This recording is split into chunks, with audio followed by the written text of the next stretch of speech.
A gente vai conversar sobre um problema que, assim, quando a gente fala aqui no programa, a gente já falou aí do infarto algumas vezes, a gente já falou de doenças que, quando aparecem, o que mais teme, assim, é quando a gente não sabe reconhecer, o tempo passa muito depressa e a gente não consegue fazer nada. E isso também se aplica ao AVC. Passou um pouquinho, a gente pode ter aí a morte, pode ser fatal. Por isso que a gente vai abordar o assunto e, inclusive, vamos fazer uma comparação com o infarto no final da pauta para todo mundo ter ideia. A gente convidou hoje o vascular Dr. Marcelo Lost. Bem-vindo. Boa tarde. Tudo bem? Tudo bem. Prazer tê-lo aqui, porque o assunto, de fato, é um assunto importante. Eu começo te perguntando uma coisa. A época do ano, verão, inverno, enfim, as estações, pode influenciar no aumento ou na diminuição da doença? Pode influenciar. Geralmente no inverno, a doença é um pouco mais incidente. Não é uma doença sazonal, que vai acontecer muito mais no inverno. Entendi. Mas, como o frio, os vasos se contraem, tem uma probabilidade maior de acontecer, tanto o infarto quanto o AVC. Quanto o AVC? Isso passou pela minha cabeça, eu falei, vou perguntar. Então, essa é a época do ano que tem que tomar certos cuidados. Na verdade, a gente tem que tomar cuidado o ano inteiro. O ano inteiro, né? Todo dia, né, doutor? O ano inteiro, doutor? todo dia. E antes de começar a ter qualquer sinal ou sintoma. Vamos colocar o nosso vídeo, então, o primeiro vídeo de apresentação, para o pessoal de casa entender, então, o que é o AVC, o que seria esse acidente vascular cerebral. Vamos lá, e você pode parar o vídeo quando quiser, tá? Vamos seguir, então. Então, o AVC, o mais comum é a formação dessa plaquinha de gordura. E ela vai crescendo, crescendo, crescendo. E o sangue, passando nessa placa, vai grudando, formando coágulo. E num determinado momento, ou esse coágulo cresce ao ponto de obstruir a artéria, ou um pedacinho dele vai se soltar e vai obstruir uma artéria menor mais adiante. Entendi. Né? Então, esse processo, a prevenção primária é evitar a formação dessa placa. Do coágulo. Olha, depois aqui... do o coágulo se solta, obstrui a artéria principal. Para o cérebro, a gente tem uma artéria só. Né? A gente tem, na verdade, 4, mas essa artéria não se ramifica. Então, quando ela está obstruída, ela vai ocasionar necrose, a morte de toda essa parte do cérebro. Entendi. E, claro, entupindo a gente tem o AVC. O AVC. Nesse caso, te pergunto, é tão complicado a gente, principalmente no cérebro, quando a gente está falando de cérebro, a gente pensa, poxa, mas então quais são os sinais que essa pessoa está correndo algum risco e que ela deve, então, descobrir antes desse perigo maior acontecer? Bom, o AVC ele não dá nenhum aviso prévio. Né? Dificilmente, poucas pessoas vão ter a sorte de ter um sintoma antes de aparecer o AVC. Então, a gente foca muito na prevenção. 90% disso aqui pode ser evitado. A primeira intervenção é não permitir o aparecimento dessa placa, que a gente consegue com hábito de vida saudável, mantendo o peso, evitando o excesso de gordura saturada, o excesso de carboidrato simples, mantendo os níveis de colesterol. Então, com tudo isso, a gente consegue a não formação dessa placa. Então, os cuidados são parecidos com os cuidados de um infarto? Exatamente idênticos. Porque quando a gente fala dos quadros, os quadros são similares. Só que acontecem em órgãos diferentes. Isso aqui é a artéria do pescoço, fica nesse nível. No infarto, essa artéria vai estar dentro do coração. Entendi. Então, a diferença é a região. O processo da doença é exatamente igual. Agora, a gente faz exames de rotina, né, o famoso check-up, e muitas vezes o paciente não consegue pegar num exame de rotina. Existem exames específicos para aquele paciente que...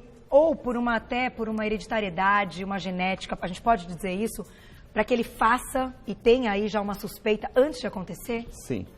Os primeiros exames a se fazer são antes do aparecimento da placa. Que é a dosagem de colesterol, de glicemia, a medida da pressão arterial, que são os principais fatores de risco. Perfeito. Depois de instalada a placa, mesmo assim a gente ainda tem tratamento. Que além desses controles, a gente pode... colocar algum dispositivo para segurar essa placa ou a remoção cirúrgica da placa. Também tem remoção cirúrgica, que a gente vai mostrar daqui a pouquinho.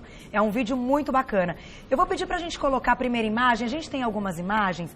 E olha que interessante, até para a gente falar sobre isso. Quando a pessoa consegue descobrir, ela faz então um exame específico, tá ali, tá aqui, ó. Sim. Aí nós vamos pedir para colocar aqui no nosso... Isso, para ficar pertinho aqui do doutor. Então. E, nesse caso, ela descobre que tem algum problema. Ela pode fazer uma cirurgia prévia. Antes de acontecer. Agora, caso aconteça o problema, tá? Então. O que tem que fazer, doutor? Porque eu imagino que... o que acontece com a pessoa que está tendo um AVC? O que ela demonstra para quem está do lado? Ela começa a sentir formigamento e a perda de movimento de metade do corpo. Tá. Às vezes vem junto a perda da fala e, em alguns casos, a perda da consciência. Tudo isso vai depender do grau de obstrução que ela já tem prévia nessa artéria. Então, quanto maior o grau de obstrução, menor vai ser o sintoma, porque do outro lado já vai estar compensando essa obstrução. Entendi. E vai depender também do quanto essa artéria é importante para o cérebro dela. Se a outra já está entupida, se não está. Então, tudo isso pode ter mais de uma entupida. A gente tem 4 artérias principais que chegam para o cérebro. Tá. As mais comuns são as carótidas, as mais importantes e as mais comuns de desenvolver doença. Entendi. Então, se uma estiver comprometida... A outra também pode estar. Olha, que interessante. E quais são, então, se esse paciente conseguisse salvar, chegar a tempo, porque tem que correr para o hospital. Tem que correr. Observou esses sinais que você disse, vá para o hospital. Tem até 2 horas para ser feita 2 horas? Sim. Assim como no infarto também? Assim como no infarto. Agora, foi para o hospital, esse paciente sobreviveu. Quais são as possíveis sequelas, mesmo fazendo a cirurgia?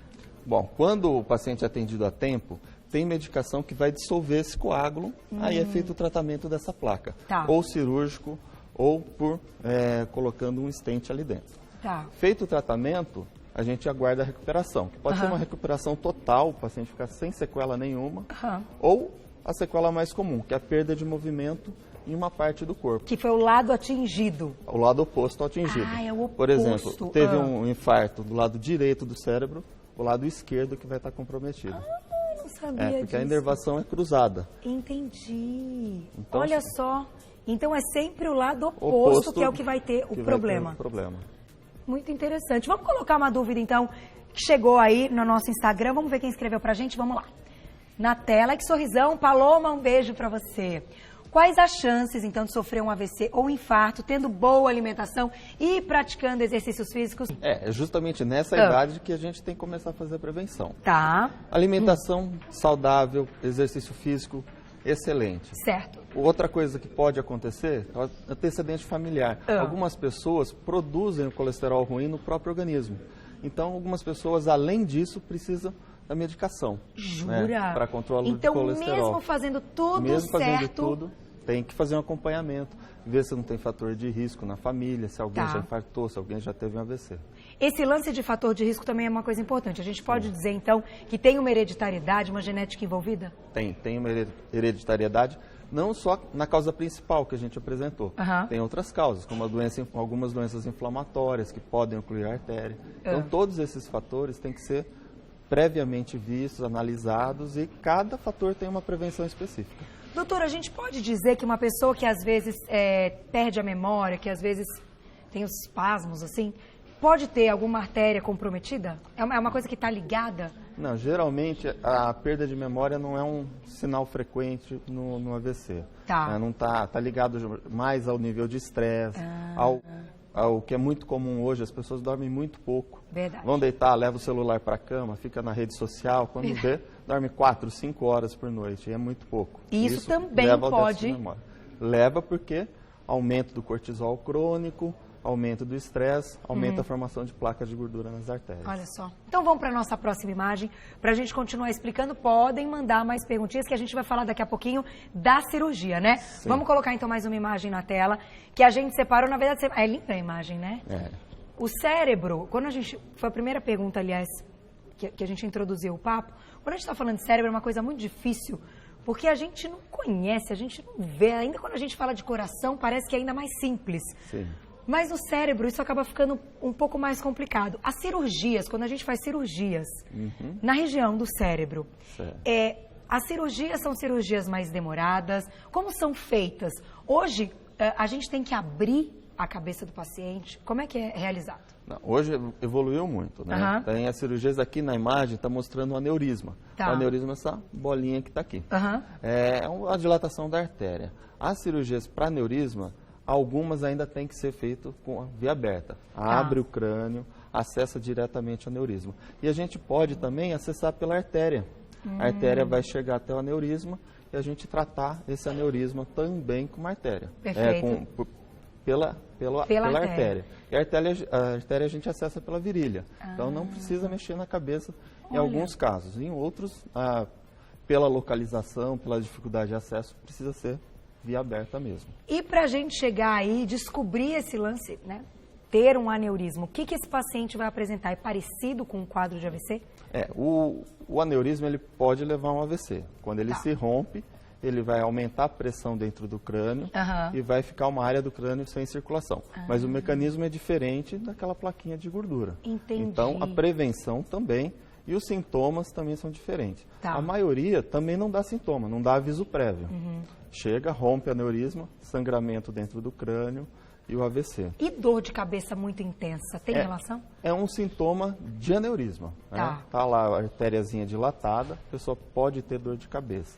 Mas é raro a dor de cabeça ser decorrente de aneurisma. 99% é enxaqueca. É estresse. Todo mundo tem. Estresse, cansaço. Não é para ficar aí numa paranoia. Ficar apavorado com isso. E quando a gente fala de período da vida, de idade, o aneurisma, ele pode ocorrer em pessoas jovens? Pode. O aneurisma, geralmente é congênito. A pessoa já nasceu com aquela fragilidade ali. Entendi. E com o tempo a artéria vai dilatando e geralmente na meia-idade é que rompe. A partir dos 50, 55 anos. Só que só descobre... Só descobre ou quando tem sintoma ou no evento agudo. Entendi. Vamos fazer o seguinte, tem mais uma perguntinha que chegou, vamos colocar então. Que linda, Mara! Um beijo para você. Qual é a diferença então entre o AVC hemorrágico e o AVC isquêmico? A diferença é que o AVC hemorrágico é o sangramento dentro do cérebro. Então ele vai levar a um processo de falta de circulação no cérebro por aumento da pressão. Quando sangra dentro do cérebro, a nossa cabeça é toda de osso.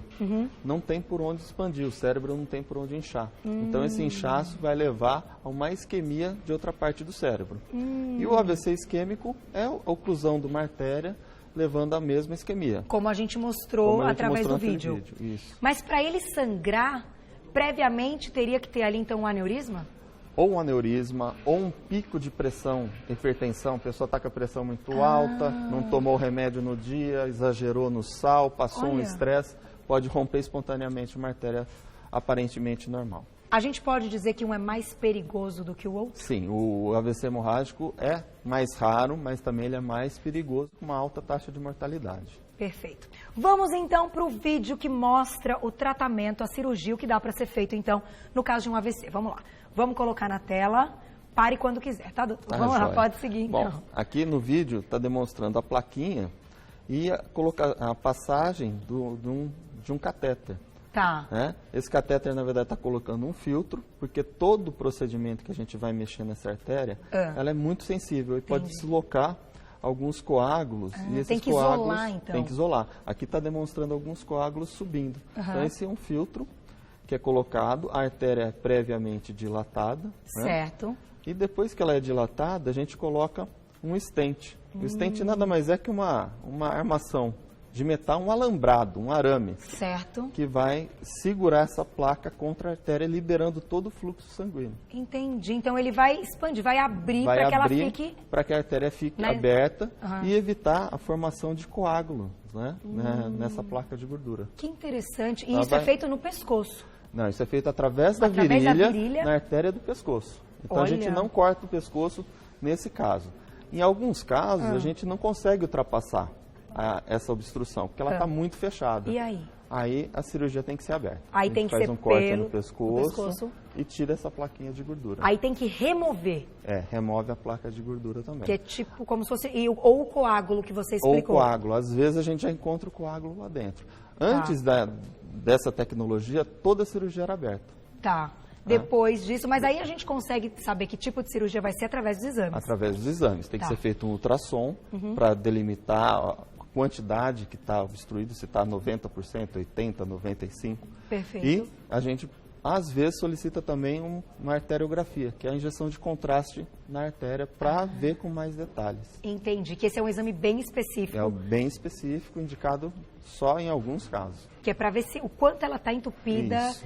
Olha que interessante. Mas isso aqui salva a vida do paciente, né? Salva a vida. E dá para viver o resto da vida com esse stent? Dá para viver, mas tem que fazer acompanhamento. Porque não é porque colocou stent acabou o problema. A gente tem que ver no outro lado se vai evoluir a doença.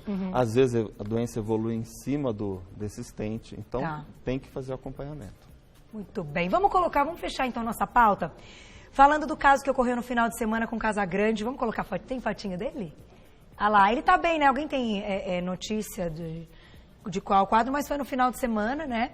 Que ele infartou e a gente colocou aqui como exemplo porque acomete todas as pessoas, a gente não sabe, né? Mesmo Qualquer um pode ter, e aí aconteceu. Então a gente queria usar o exemplo dele para explicar a diferença, então, do AVC e do infarte. Você disse no início que é simplesmente a mesma coisa em órgãos diferentes. Mesma coisa em órgãos diferentes, mas nem por isso um é mais importante que o outro. Os dois são muito graves, né? O infarto vai ser obstrução de uma artéria que irriga o coração. E dependendo da magnitude, pode levar a uma parada cardíaca e morte súbita. Entendi. Pode levar a uma arritmia, né? Pode ter um infarto que vai ter uma consequência menor, igual ao AVC. Né? Dependendo da quantidade de vaso que está sendo ocluída, a importância desse vaso no sistema, ele vai ter uma magnitude maior ou menor. Agora, para fechar, uma pergunta que eu acho importante. Uma pessoa que tem risco de ter infarto, por exemplo, teve na família aí alguns, né, tem uma história de infartos e tal. Esse paciente, ele tem mais chance de ter infarto e AVC? Sim. O AVC e o infarto caminham juntos, Caminham juntos. É a mesma doença em locais diferentes. Em locais diferentes. Então, tem aí uma hereditariedade ligada a um ou ao outro, esse paciente tem a chance de desenvolver? As duas doenças. As duas doenças. Então, gente, tem que fazer os exames, né? Fazer todo o check-up, conversar com o médico, estar bem preparado, enfim, fazer o que a gente pode dentro do que você falou, fazer a nossa parte, mas procurando o médico, e claro, viu, aconteceu, tem que correr para o hospital, né? Tem que correr. Não tem nada, não tem outra coisa a ser feita. Tem que levar para o hospital imediatamente. Até 2 horas a gente salva esse paciente. Até 2 horas tem chance grande de salvar. Bom, quero agradecer Dr. Marcelo Lost, que é vascular. Tem algum hospital para agradecer, Lilzinha? Porque aqui na minha ficha... tem algum... Aqui na ficha não tá. Eu não sei se a gente agradece algum hospital, se a gente passa algum site. Aqui tem só o site, mas não tem o site. Então, minuto, diretor, que estamos checando. Onde agradecemos? Não? Então agradecer ao doutor, claro. Doutor Marcelo Lost, que é vascular, obrigada por estar aqui. Olha, foi muito legal o papo. Volte, porque eu sei que quando a gente fala de vascular, tem muita coisa bacana para a gente colocar aqui no nosso Você Bonita e vale a pena. Obrigada pelas explicações. Até a próxima.